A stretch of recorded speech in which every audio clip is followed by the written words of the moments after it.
Welcome everybody to this exciting event on community schools. Before we get started, as David said, we'd like to acknowledge the forever home of our indigenous ancestors, present indigenous peoples and future indigenous peoples whose uh, land we occupy and who will forever be their home.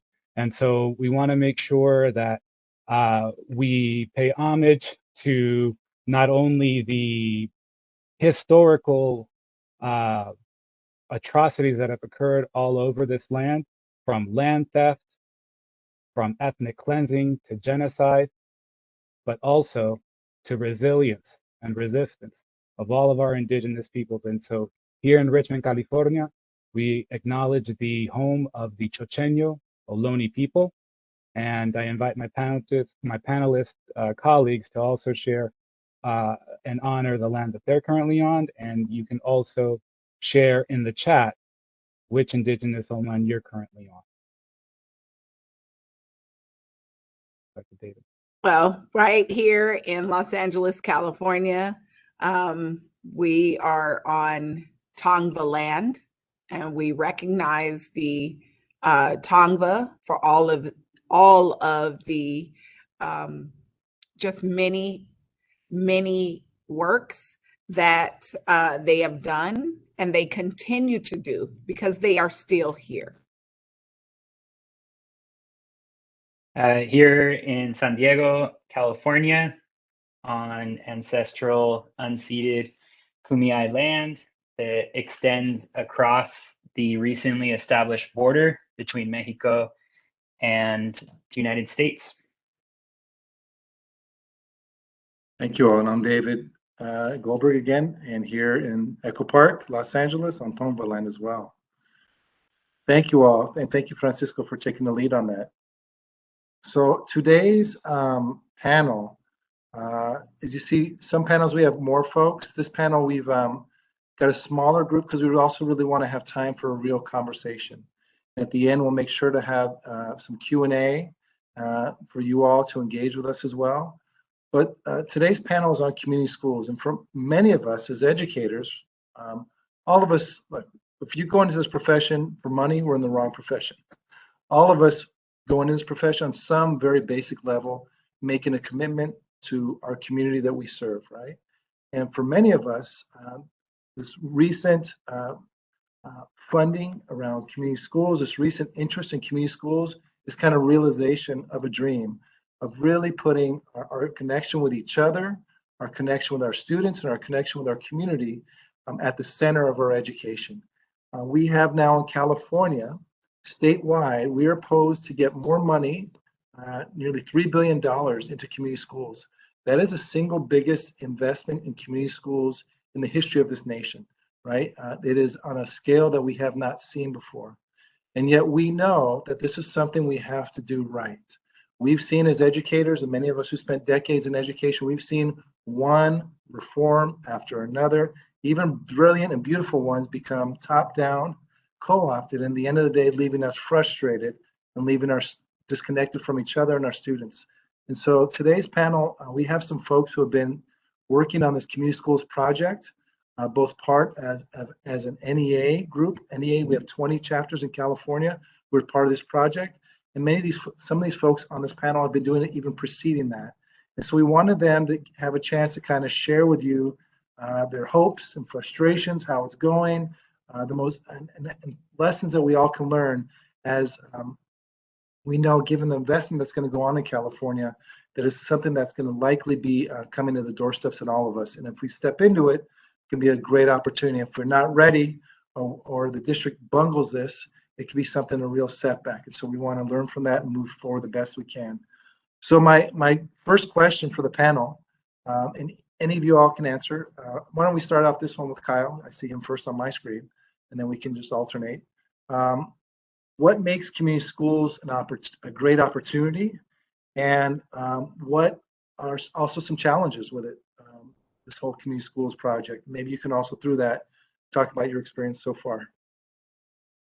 David, we also have to introduce ourselves. Right. So why don't we do that through this first question?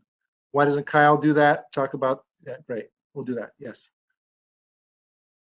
So Kyle Weinberg, middle school, high school, mild moderate education specialist, also gen ed history and English, been an educator for 15 years. And community schools are an opportunity. I taught in Honduras for 2 years, and it's an opportunity for us to catch up a little bit with the rest of the world on how the rest of the world does schooling, where we empower the students, we empower families, we empower community partners within our schools, like the schools in Mexico, Zapatista schools, schools in Nicaragua, schools in Greece with teacher assemblies. These are all models that we can borrow from within our community schools model here in the US that has been in place now for more than 10 years. And we have the research that shows what are the components of transformational community schools. We have the case studies, and now with this recent budget that was passed, we're taking what we've learned from those case studies and actually putting it into our state budget bill and funding it to the tune of, like David said, $3 billion. Now it's on us as educators, students, families, community partners to push our districts and push the state to do community schools transformational and not have it be yet another failed reform initiative. That's the real opportunity, is to do education, do reform in a way that empowers the members of our school community, all the different constituencies, instead of the top-down reform initiatives that have sadly been the history of in our state. And that's the obstacle to me, is the institutional inertia is always going to go towards that top-down approach, right, where power is centralized. And it's our responsibility as union educators to decentralize that power and to force community schools to be a bottom-up initiative, which we know will yield the most transformational results. Cecily, why don't you go introduce yourself and talk about that first question about what makes community schools such a great opportunity and what have been some of the challenges? Thank you, David. And I'm glad to be here with union siblings that are really lifting up the mantle for public education. My name is Cecily Myart Cruz. I'm a mother of a fifth grader in our LA Unified School District. I am an educator, middle school and elementary, of 27 years. And I serve as the United Teachers Los Angeles president. So happy to be here with all of you today. I think the biggest piece that I want to bring up as far as actually talking about community schools and what community schools actually means to me, the community schools model is built on 4 pillars. And those 4 pillars are expanded and enriched learning time and opportunities that are driven by cultural relevance. Second thing is it's an integration and wraparound student and family supports. And that includes restorative practices. The next item on the pillars, it means that we have to have an active family, youth, community engagement and collaboration of leadership and practices. All of those are the pillars that make community schools a hallmark. And I think one of the challenges is for folks thinking, well, there are 3 leaders here from urban school districts, and I teach in a rural area, and community schools may not be for us. And I just want to say, just take out that notion around what can't happen. Let's take the can't out of the conversation and actually talk about transformation and not just checking the box. It's transformation that is genuine to suburban, urban, and rural schools. Because if we're putting students at the absolute center of the work that we do, then this model is for every student across the nation, but specifically in the state of California.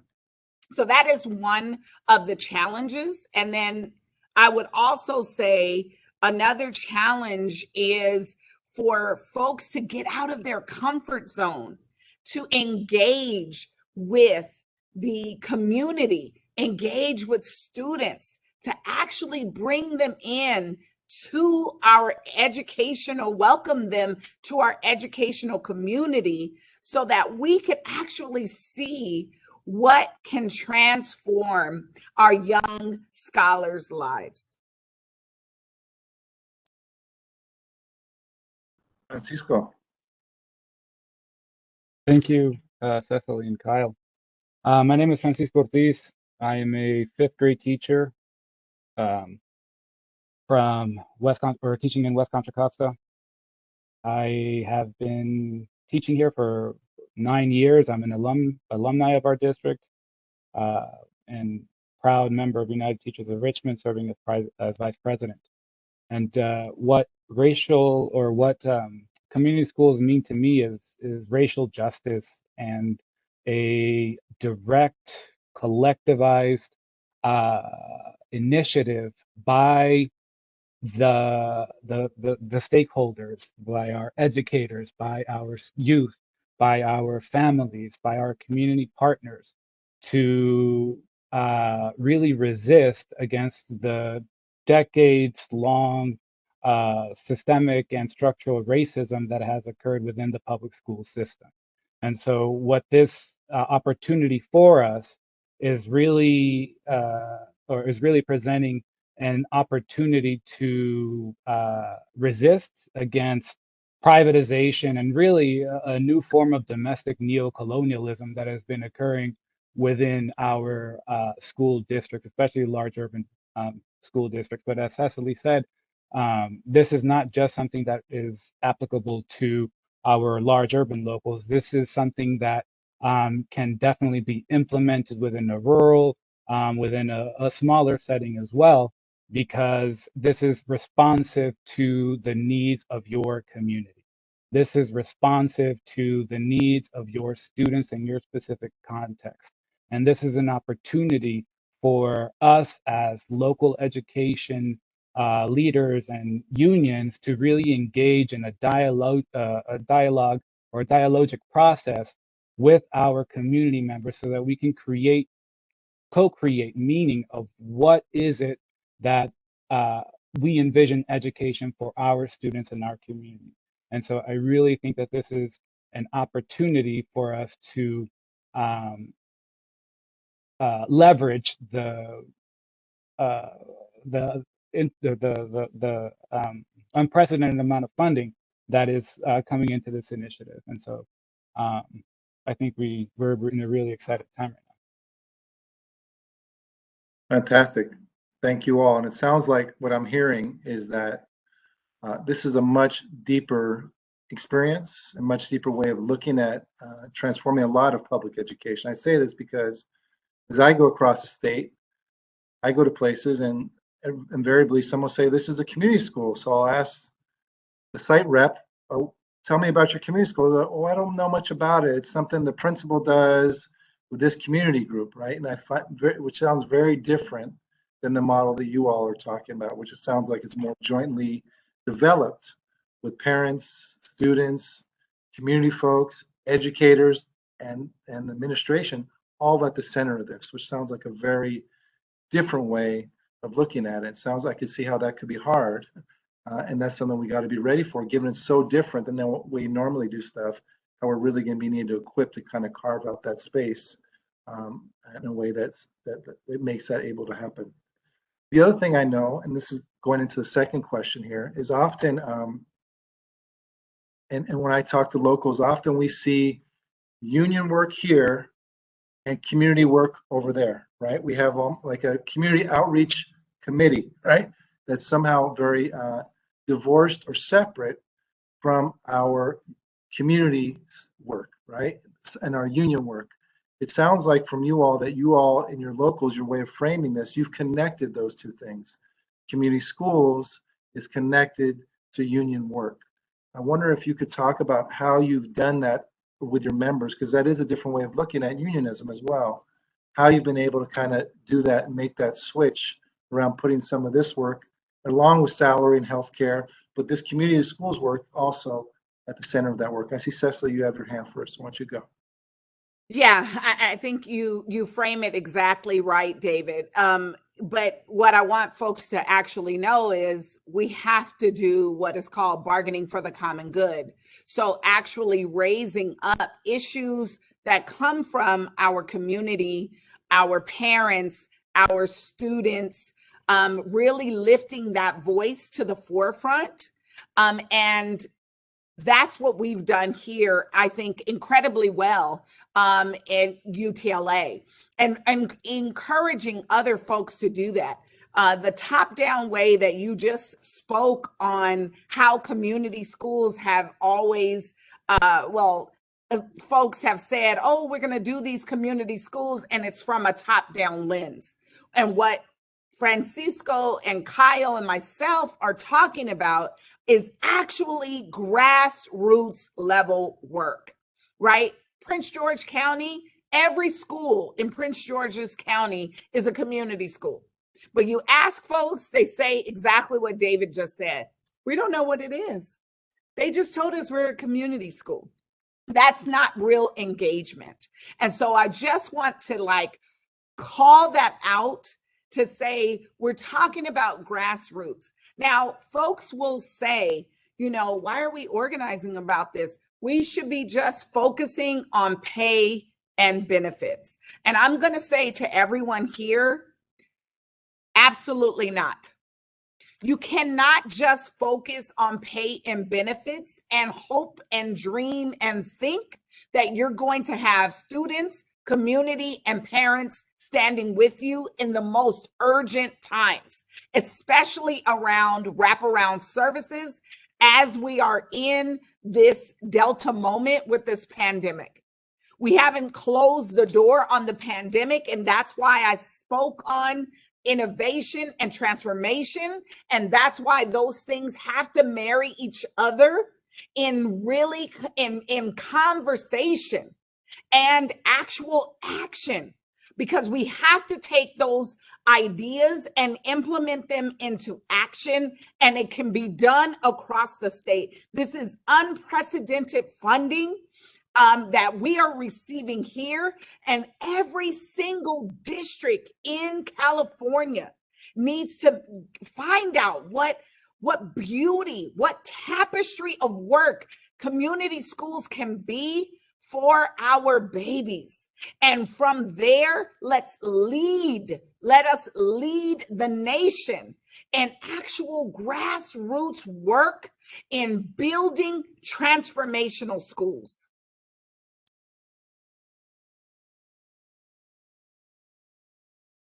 Beautiful. Who wants to hop in? You want to hop in, Kyle? Looks like. Yeah. Sure.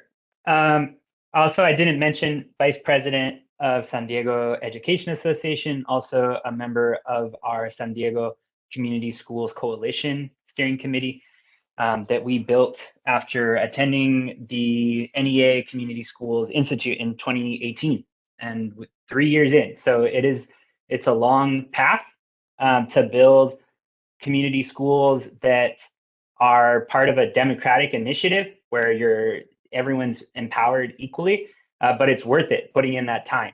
It's not an overnight thing if you want to do it right.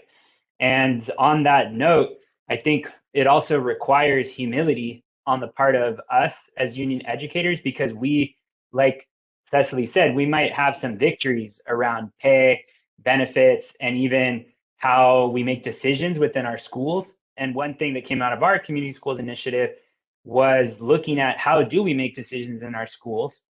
Is it equal? do teachers perhaps sometimes have too much of a voice? And can we share some of that power with not to take away teacher power, but to empower the students, the parents, and the community partners? So that was a big step for us. And we built the trust with our coalition so that when the pandemic started and the district wasn't distributing hotspots and wasn't distributing devices and wasn't doing materials in multiple languages and doing follow-up with community partners, we then had those relationships of trust by showing that humility within our coalition, that we were a much stronger voice when we were advocating for student needs than we would have been if it was educators on our own.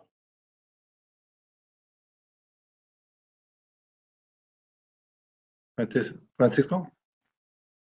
Thank you. So in engaging our members, I think what's really important, I'm really glad that, Cecily brought this up, and Kyle shared his examples too, about bargaining for the common good, because we can't just focus on bread and butter or issues, salary and benefits.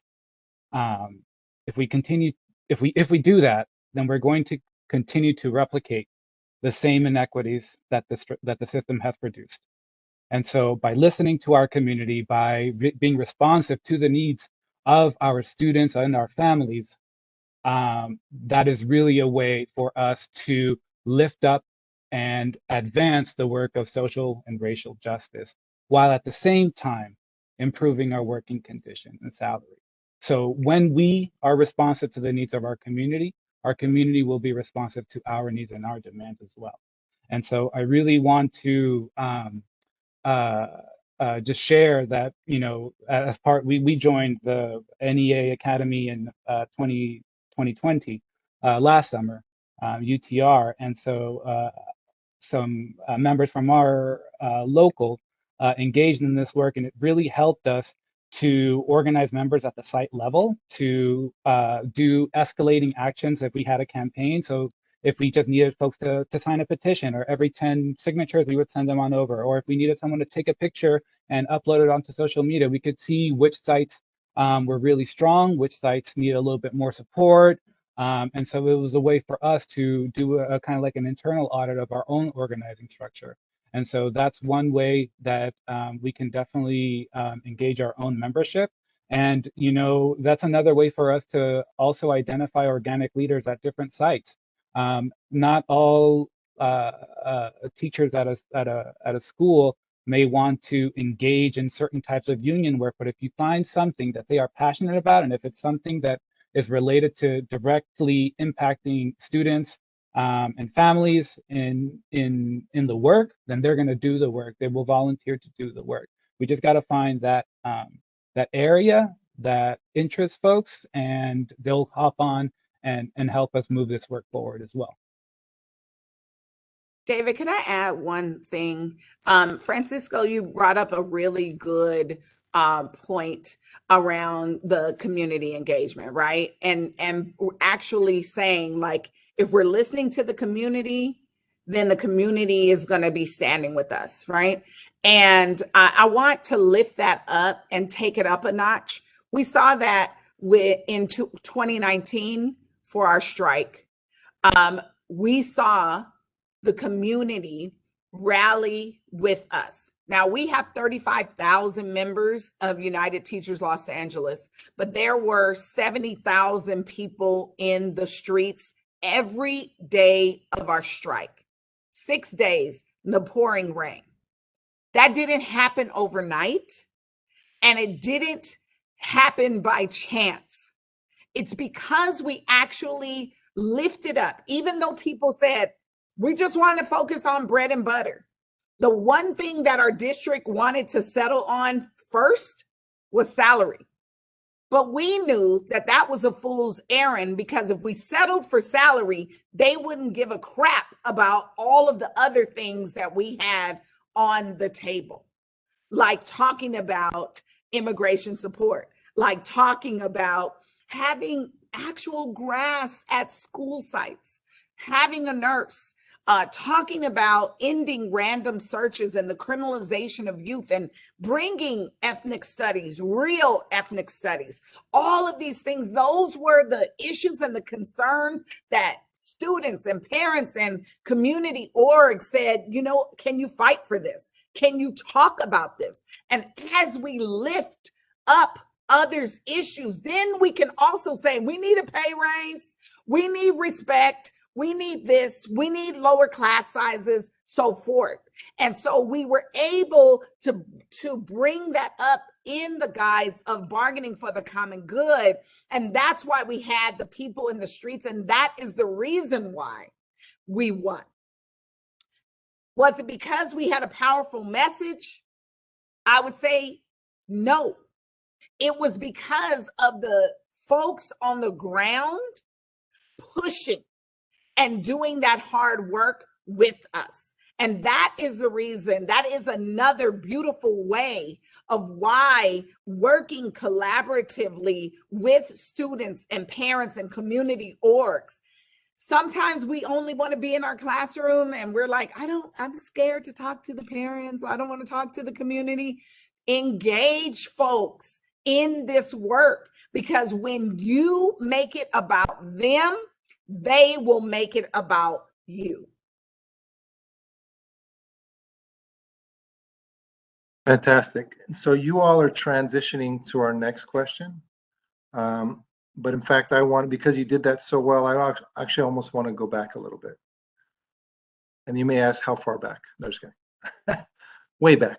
But I do want to, because I know that there's some folks who may be listening today, and I know everything that you're saying. I've seen how you're doing it, and I've read how you're doing it, and I get it.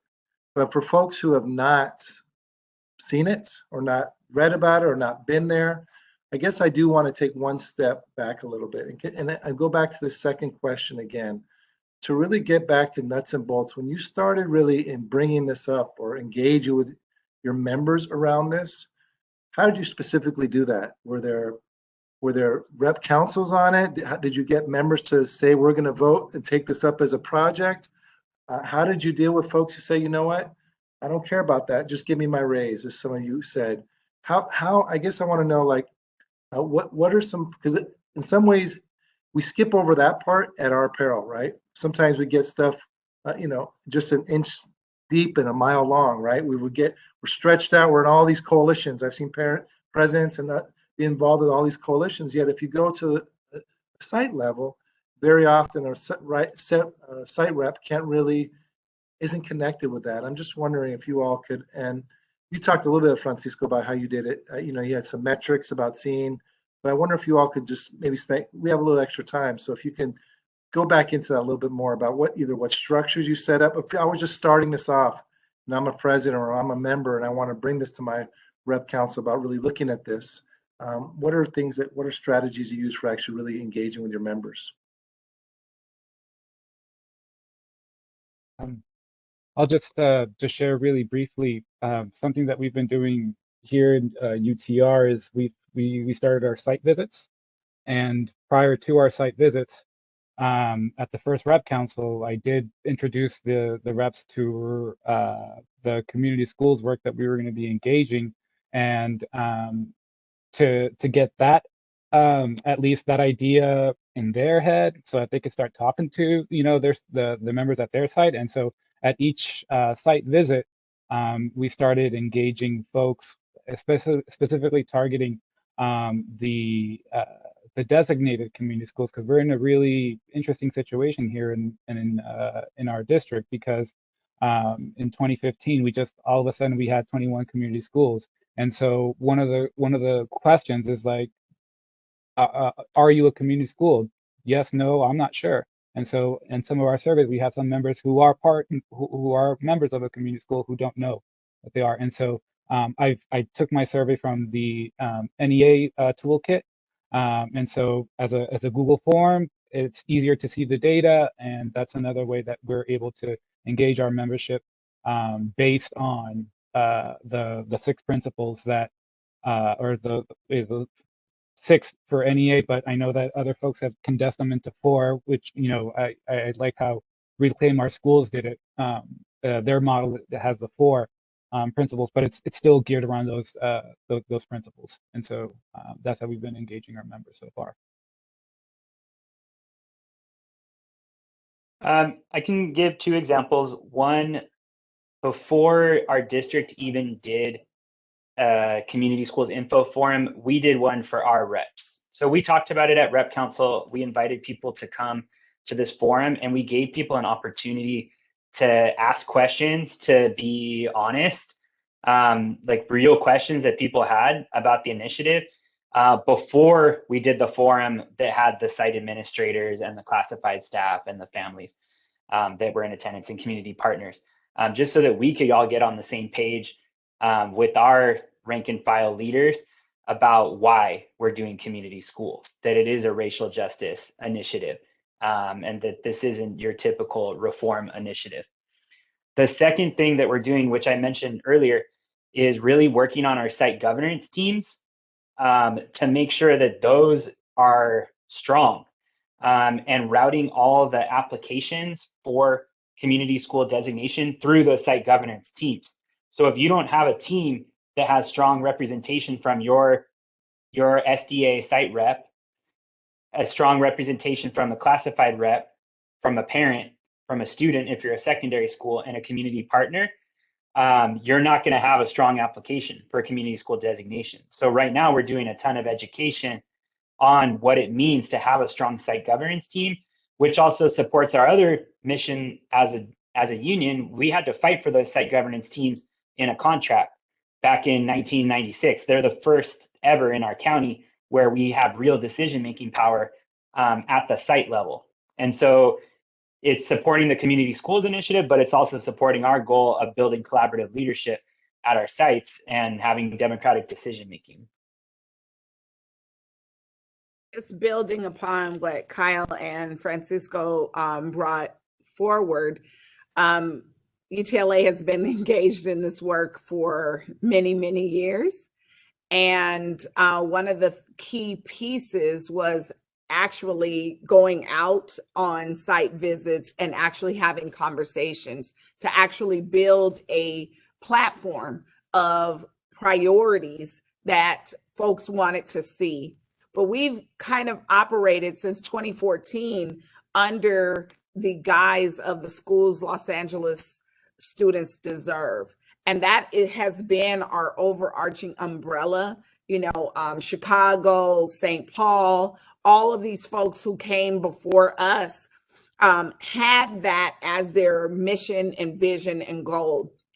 And so what we did was just build upon that and say that community schools are the answer, the alternative to for-profit charter schools. Because if we're really talking about ending privatization, and we're really talking about innovation, and we're really talking about grassroots, then we must do our part in lifting up our schools.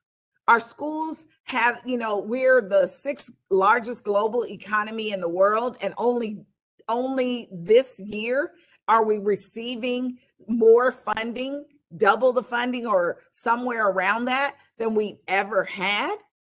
In California, that's ludicrous, crazy, and just like insane. So if we know that we're the 6th largest global economy in the world, and we know that our schools in the most marginalized areas have been decimated, have been underfunded, then we must think of ways to make sure that our schools get the funding that they need, because our kids deserve better. And so with that, what we have to say is, how do we do this work? And so it's talking to our members, bringing them along, having site visits, creating a platform of where we want to go under the guise of our schools that our kids deserve, right? And then from that point, that's what got us in 2019. People think, you know, we went on strike, and it was just so easy to do. It took 5 years of building that base to get ready to strike. It doesn't happen overnight. And all of the things that we built, community schools was at the top of the list because we have been decimated, as a lot of folks that are on this call, your districts have been decimated from privatization. We were able in 2019 to win 30 community schools with our Reclaim Our Schools Los Angeles, which is our Arrows Table Alliance to Reclaim Our Schools wing, our arm, our power with students and community. I want to lift up students, our students group. Students Deserve. You can find them on Instagram, LA_Students Deserve. They did fantastic work and actually asking for Black student achievement, a plan in our district. And they were able to bring 11 more community schools in an actual pathway for elementary, middle, and high school designations in historically Black schools for community schools.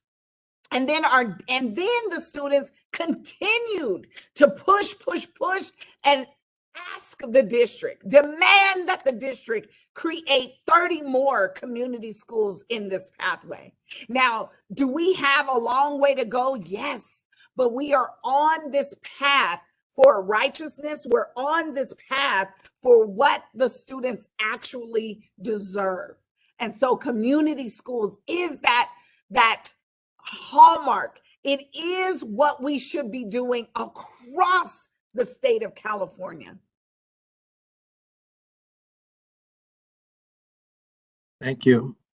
And Cecily, you were muted for most of that. We couldn't hear you. I don't know if. Beautifully said, Cecily. I know you heard me. Yeah, beautiful. Thank you all. So now we're at our last question here, and then we're going to make sure to open it up for you all. And again, you all are doing a fantastic job, panelists, of really making this really clear, like kind of nuts and bolts. The last question is, how are you engaging with students, parents, and community in your community schools work? Again, how does that look like? Who's involved with that? How is this getting down to the school site level? How is this? Are there certain normally, again, the way we're doing this is usually a president to a single outside agency, often how we see, right? Or a president to a coalition, but not usually much deeper than that level. It sounds like what you all have is deeper engagement on deeper level, even at the school site level, or I just, maybe if you all can lay this out, how you've done this and what structures you've kind of laid out for that to happen, so that folks can try to learn from that as well. And Ceci, why don't you start off again, if you could, yeah. Okay, since I kind of put it out, but I'll lift up Dorsey High School. Dorsey High School is one of the oldest schools in the district. Some of those windows don't even open. And we said, you're going to have to figure that out, right? They just became a community school. I'm so excited about that because it was through the work of the educators on campus, but it was really the students' vision for something better. They know that they've suffered the decades of disinvestment in the Dorsey area, which is in South LA. And the students said, we deserve better. We want more. And so why can't we be a community school and actually bring the type of wraparound services that we need? So students engaged upon conversations, and it was difficult in a pandemic, but to see the organizing done by our group, LA Students Deserve, by our parent organization, Reclaim Our Schools Los Angeles, lifting that conversation up, not only with us, but at the school board, really pressing on the school board and the district to do something different. And so I bring up the Black student achievement that the students were able, I saw so many folks yesterday that are PSAs, you know, the pupil service attendants. You have the psychiatric social workers. You have the school climate safety coaches instead of police.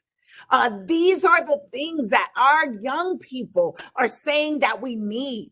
And another thing they need is lower class sizes. And that's a whole conversation all to itself, but it is wrapped into this conversation around what actually are the supports that our kids need to be able to be successful. That's what we want. We want success. And the district is always talking about data this and data that. But if you actually put in the resources necessary, then you will see our young people grow, strive, and thrive. We will see that. And that is the key. Keeping students at the absolute center of every single thing that we do, engaging them in that conversation, because it's easy for us as adults to say, well, that doesn't affect me. But you have to, if you're an educator on this call, then you must say, how does it affect my students? What are our students, our scholars, what are they asking for? And then do it. Do it. Listen to them and let's follow their lead. Let's follow their lead. So we have been able to do that. We've had forums, the students before the pandemic, all of the things that the students have fought for, they went to the malls, passing out QR codes. They were at the bus stops talking to kids, other kids saying, come to our panel, come to our workshop. That was before the pandemic. And in this time of the pandemic, they have held and led Zooms. They have hit the district on so many levels and really asking us to transform, transcend our thinking of what could be possible. Thank you. I can build on what Cecily said about meaningfully listening to and involving students, families, community partners in decision making. Like David said, there is a ton of money coming in the pipeline, and the districts are going to want to get as much as possible and spend it as quickly as possible. And it's on us to tell districts, slow down. We need a democratic process to develop an application for community school designation, a process where we're going to meaningfully involve all the different members of our school communities so that when they're applying for community school designation, that they're fully educated about the model and committed to implementing it according to the pillars and mechanisms that are based on the research and our experience as educators. So I think to do that application process with fidelity, and then when you get to the implementation, because you've involved people from the ground floor and they're fully committed to it, then when we implement it, it's not going to be a top-down implementation, because at the school sites, we're then going to hold our districts accountable, hold the leadership of schools accountable to doing it right and doing it according to the pillars, because we were involved as equal partners at every step of the process. But that is going to require us as educators to push on our districts and say, you need to do this right, not according to what the grant requirements say, but according to what we know is going to advance racial justice, social justice, economic justice in our communities.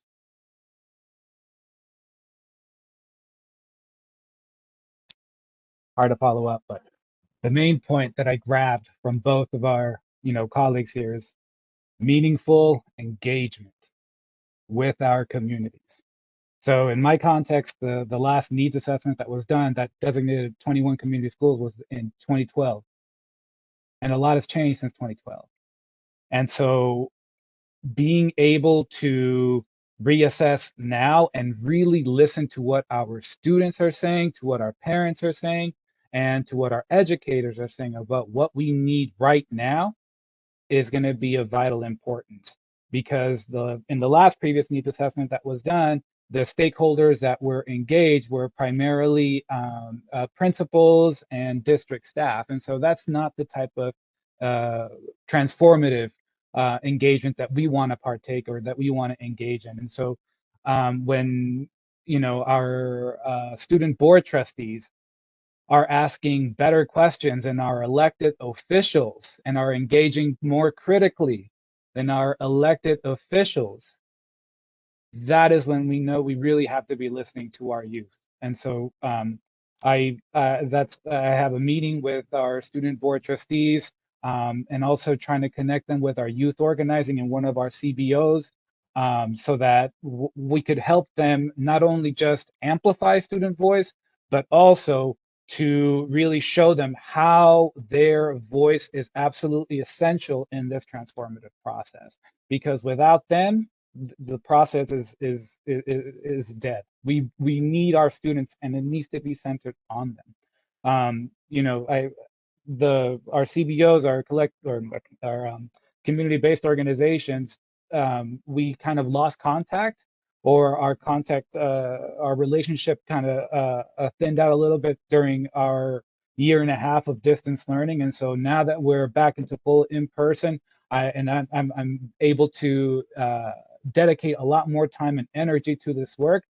We're strengthening our community-based partnerships, and so we have more relationships with local political organizations who we aligned with in terms of in the 2020 cycle, who want to continue to work on the community schools work. We're engaging our labor council and seeing how we can support them and how they can support us to support our students together. So I think that there is a lot of very intentional work that has to occur on the daily basis, because our districts, I mean, different contexts, but they're not handling our reopening really well. And so who's suffering the most? It's our students and our families, and they want clear communication. They want the adults to get it together, because they want to feel safe at school. And so I think we really need to be listening to what our students and our families, what they need, and center those needs, or center our work around their needs. Thank you all for breaking that down. So now we are going to transition just a moment, and we're going to actually open this up and see if there's any questions or comments for our panel. And as we do that, I do want to give folks a little bit of context, because you've heard us up here talking about a record amount of investment. Folks may be like, where? I haven't seen it. And I just want to be clear with folks, this is proposed money that was passed as part of the budget. So this money, nearly $3 billion, is being proposed to be spent on community schools in California. The guidelines of that have not even been developed yet. So Superintendent Tony Thurman's office is going to bring those guidelines likely in November, although that could be pushed back to the State Board of Education. Those guidelines are what we're really actively trying to make sure that it has a lot of what people are talking about today at the center of this. Collective decision-making, the voices of educators, of communities and students are at the center of this. Not meet and confer, not ask opinion later, but at the center, actually, development of this. Let's likely, right now, the timeline that we had heard is that these grants will be out in January, and February or March is when people would be actually receive the money. Again, this could all change because this is all happening so quickly. And in fact, we're trying to make sure to intervene that we get our voices at the center of this as well. So I guess, Mary, that's part of your question. And one other thing is we know that we've been supporting 20 locals for the last year around this. They were part of this institute. When we started this work, California had a big 10 or $12 billion deficit or more. Now we've gone into a surplus, and this community schools money came out of that. But we do know we are going to, if this happens and continues to go down this road, we do know this is going to have to be an integral part of all of our union work moving forward. And some of these locals can be a model and be kind of ways of helping folks develop this as well from the lessons learned. So with that, I hope that clarifies some of the context under which what we're talking about today. Let me see if there's any questions or comments for folks in the chat who would like to ask me or our panelists stuff.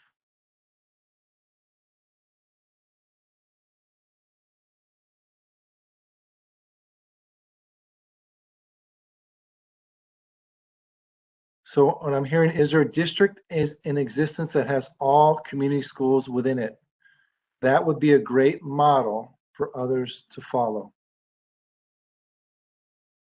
And maybe Cecily, you could talk about this because you referenced where this did happen in another state and the way, while good intentioned, well, why don't you talk about Cecily, then we can talk. Yeah. No problem. So Veronica, hi, how you doing? Great question. I'm not sure if you were on at the time. Yes, there is, you know, a couple of places, one, Prince George County, Maryland, that did, that had, all of their schools are community schools, but it was done in a top-down approach. So when you talk to folks, people don't know what community schools really are and why they're in existence. They just know that they're called a community school. So they didn't do it right. And I haven't seen a place like that actually implemented a full scale, because it's not a cookie cutter model.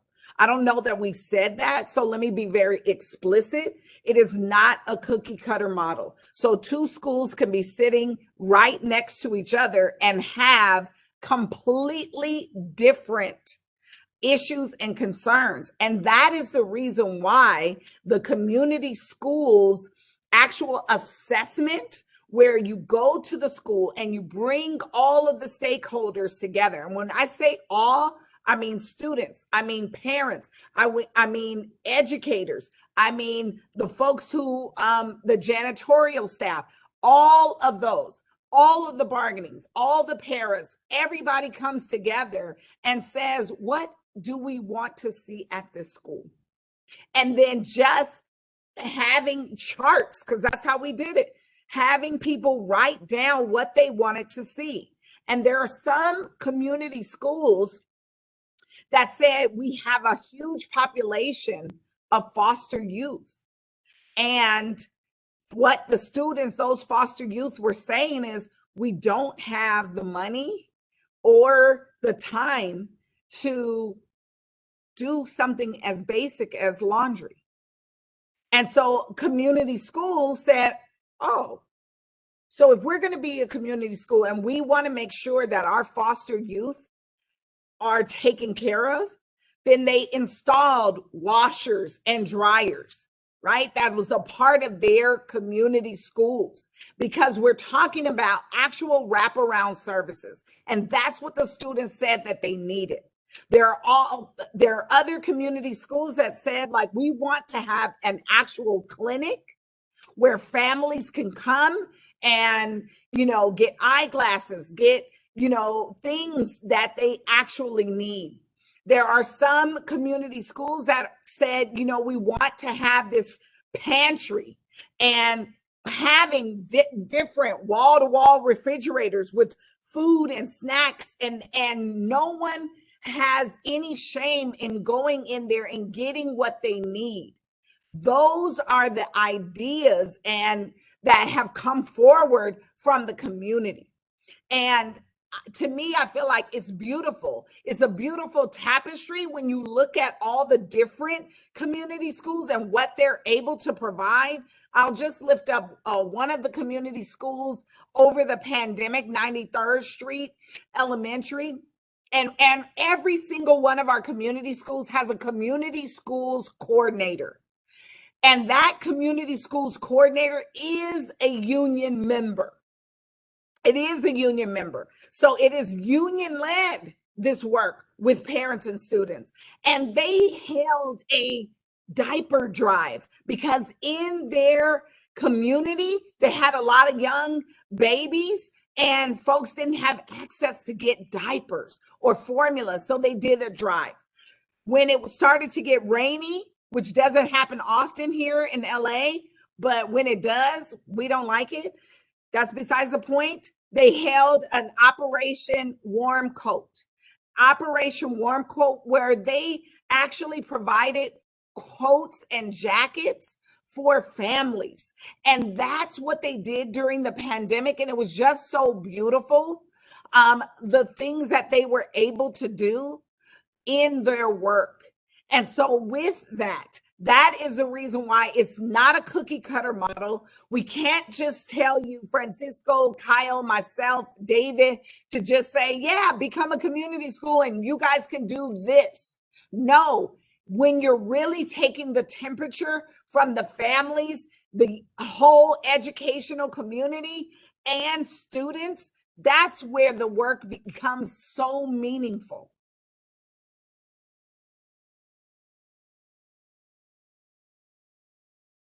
Thank you. Thank you, Veronica. Veronica, it seems like that clarified it. Beautiful. Beautiful. Okay, we have just a couple more minutes. Maybe we have time for maybe one more question. And as we'll see if a question comes in, and as we're waiting to see if that happens, I just want to really thank our panelists today too for spending some time today sharing with this, but more importantly for really doing the work every day about really building this effort and really becoming, like I said, a model that we all can learn from, and really so needed at this moment when we're all talking about hearing about new funding and looking for where models, exactly what Veronica was asking, where models we can look to, and you all have really, and again, and I know that you all would say, I'm sure that sometimes it looks messy and ugly on the ground, and it's going to be that way for all of us. We need to be okay and comfortable with that. But it's about moving forward. We have one last question. I guess we just got a couple minutes, so maybe one of you can take this. If a community school wants a quality ethnic studies program utilizing CRT, do you anticipate there will be parents who will fight this? If so, how would a community school handle this challenge? Great, yeah. Who wants I'll to take this one.